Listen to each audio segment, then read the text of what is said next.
look, if this bill were about limiting the amount of benchmark tests that districts are putting on kids, I would be all for it. It is, though. But this, it does do that. But what it this, bans those additional benchmarks. Let's well, just be, it's but just that's what it, not all it does, because it adds now state mandated testing just days. like House Bill 4.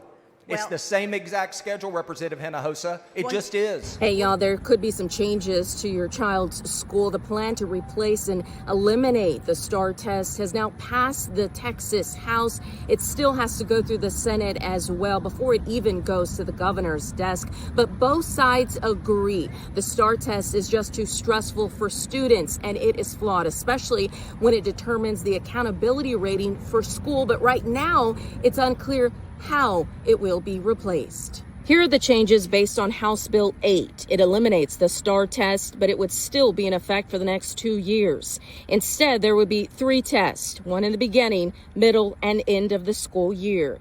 The TEA would create those tests. The test would be designed to change depending on how each student answers the questions. The results would be given in 2 days. The bill also creates an accountability advisory committee that keeps the TEA informed on any rule changes. It also bans additional benchmark testing. The schools would not be allowed to give their students an exam that would prepare them for the test at the end of the year. Supporters of the bill argue it will reduce the amount of stress students feel when taking a test on one day.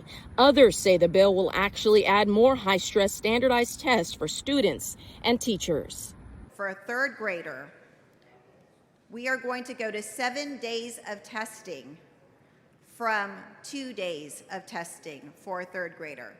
For a fifth grader, we are going from 3 days of testing to 10 days of testing. Shirley, what we heard from parents, Representative Hinojosa, is they did not want their children rushed through a test. And so we tried to create a framework and a guideline, but also with the understanding that a child, based on their abilities, their accommodations, should have the opportunity to do the best they can on an assessment.